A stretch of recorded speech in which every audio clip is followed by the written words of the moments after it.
आते तो जब जा सकते थे, लेकिन तब तो तुम गए नहीं, तब द्वारका की याद नहीं आई। अब जब हट रही है और जो है इलेक्शन के मारे फट रही है, तो तुम जो है कहां जा रहे हो?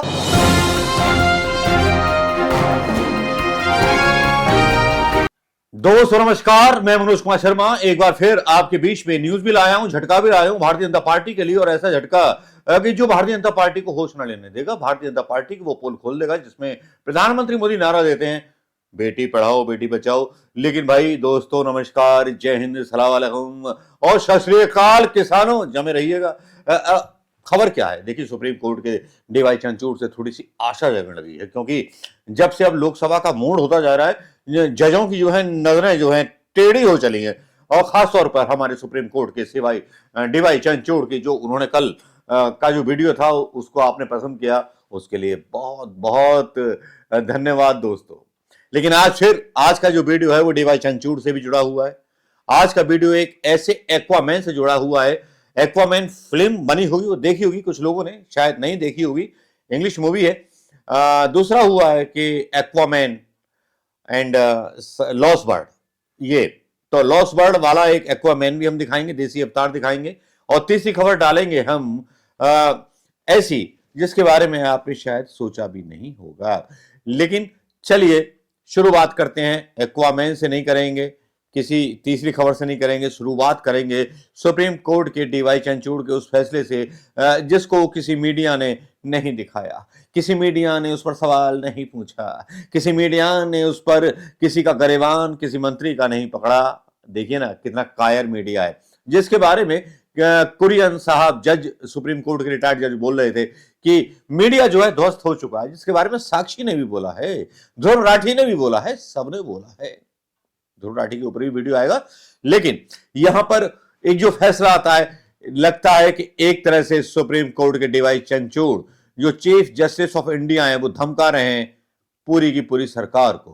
क्या बोल करके धमका रहे हैं बताता हूं। If you don't we will, if you don't we will. Supreme Court tells centre to grant permanent commission to women officer in Indian Coast Guard. देश प्रेम का और सैनिकों का बड़ा हवाला देते हैं ना, पुलवामा के नाम पर वोट मांगते थे ना। लेकिन इन्होंने ही, केंद्र सरकार ने कोस्टल गार्ड की भर्ती में, महिलाओं की भर्ती में रोक लगा दी थी।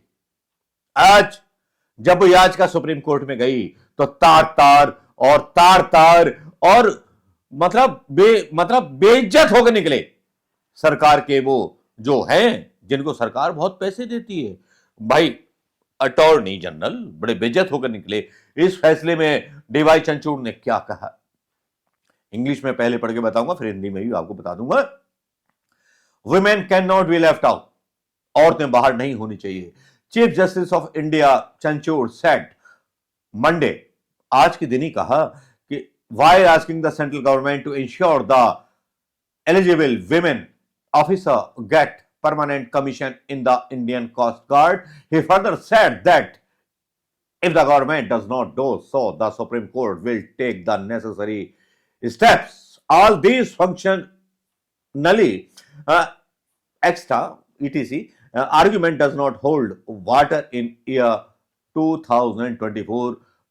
Women cannot be left out. If you don't do it, we will do it. So take a look at that CJI said. Supreme Court bench led by CJI Chandrachud साहब इस बेंच की अगुवाई कर रहे थे।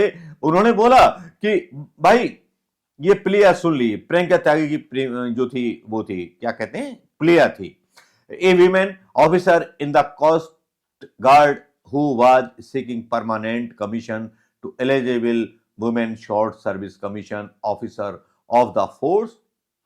इतनी टेढ़ी इंग्लिश नहीं है, लेकिन एक महिला ने न्याय मांगा कि हमें नौसेना कोस्टल गार्ड में क्यों हमें परमानेंट नहीं किया जा रहा। तो उसके पक्ष में सुप्रीम कोर्ट ने डांट लगा दी प्रधानमंत्री मोदी को, तमाचा मार दिया, धमकी दे दी, अगर तुम नहीं करोगे तो हम कर देंगे। भाई अब जो है शायद मोदी जी के बुरे दिन हो गए।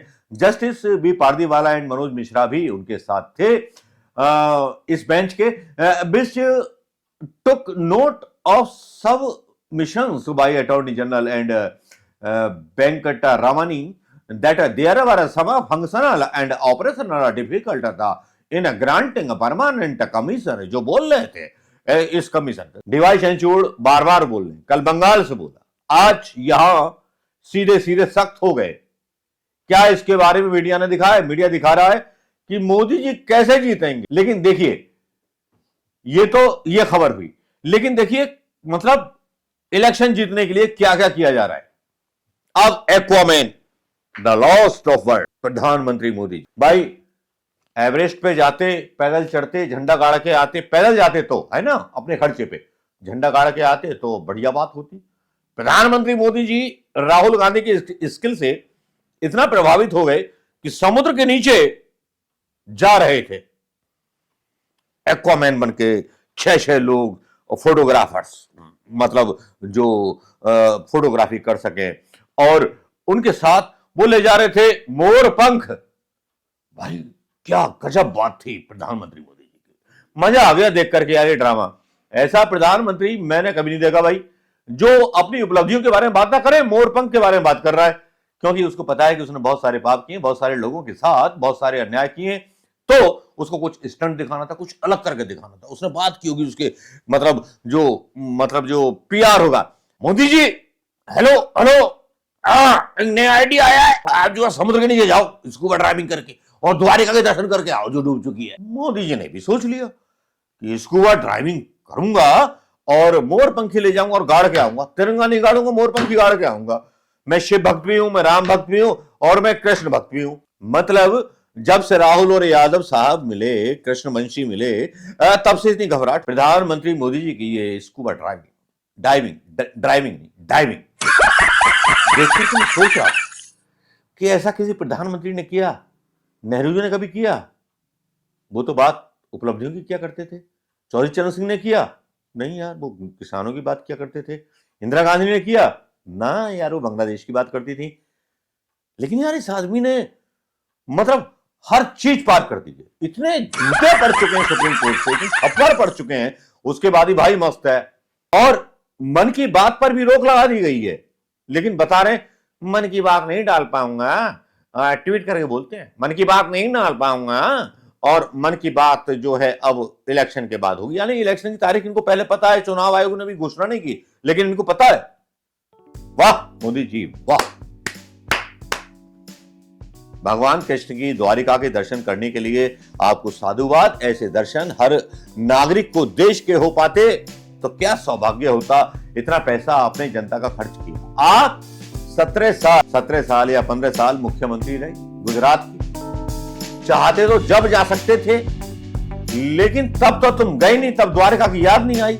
अब जब हट रही है और जो है इलेक्शन के मारे हट रही है, तो तुम जो है कहां जा रहे हो? द्वारिका में जा रहे हो प्रधानमंत्री बनने के बाद, वो भी जनता के खर्चे पे। अरे तीर्थ यात्रा आम से आम व्यक्ति भी अपने खर्चे पे करता है, चाहे वैष्णो देवी जाए चाहे कहीं जाए। लेकिन तुम जैसे नेता जो है बोलते हैं कि मैं बेऔलाद हूं, मैं किसको कमा रहा हूं। तुम लोग केवल फोटो सेशन कराते हो, चाहते हो कि इतिहास में तुम्हारा नाम लिखा जाए। इतिहास में किसी से नफरत करने वाले किसी भी तानाशाह का नाम नहीं लिखा जाता मोदी जी। मुल्क की जनता से प्यार करने वाले का नाम लिखा जाता है। लेकिन मैं भी जानता हूं कि चुनाव जीतना है तो ये हथकंडे बहुत जरूरी है। तो आपने एक्वामैन का अवतार देख लिया होगा, देसी एक्वामैन का। वैसे एक्वामैन की फिल्म में बहुत पैसे लगे थे और प्रधानमंत्री मोदी जी की इस फिल्म में भी उतने ही पैसे लग गए। फिल्म जो जनता का पैसा था वो जाया, अपने पैसे से नहीं गए, लेकिन स्टंट करना था, क्योंकि मन की बात अब हो नहीं पाएगी तो सोशल मीडिया पर इस तरह के वीडियोस आते रहेंगे, इंतजार करते रहेंगे, क्योंकि महान प्रधानमंत्री की महान चीजें, महान एक्वामैन बने प्रधानमंत्री मोदी जी के राज्य का एक छोटा सा राज्य होता है जो हिंदू राष्ट्र होता है, जहां राम मंदिर की रचना की जाती है, जहां संरचना बनाई जाती है, जिसका दावा करते हैं कि राम को हमने बसा दिया। अरे भगवान को कौन बसाएगा, पागल लालू, कोई नहीं बचा, मतलब उनको बसा नहीं सकता, वो तो हृदय में है, कण कण में है राम, क्या बसाओगे।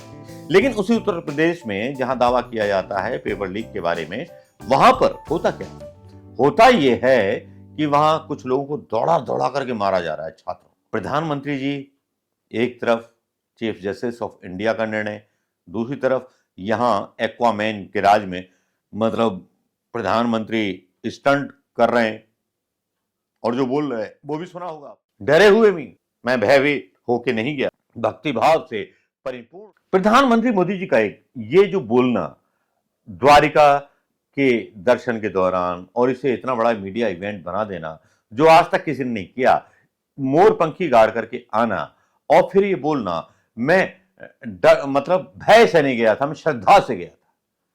क्या मोदी जी को भय लगता है? इस वीडियो के बाद पॉइंट उठते हैं।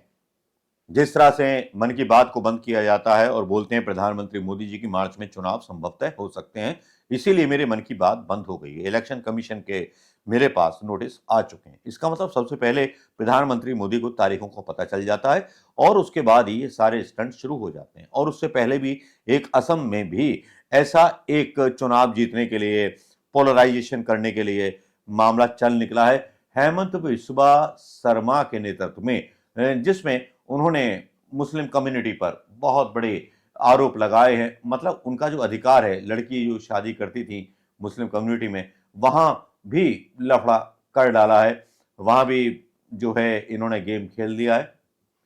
प्रधानमंत्री मोदी जी के असम के उस नेता ने जिसने कांग्रेस को छोड़ा और उन्होंने डाइवोर्स लॉ वहां निरस्त कर दिया।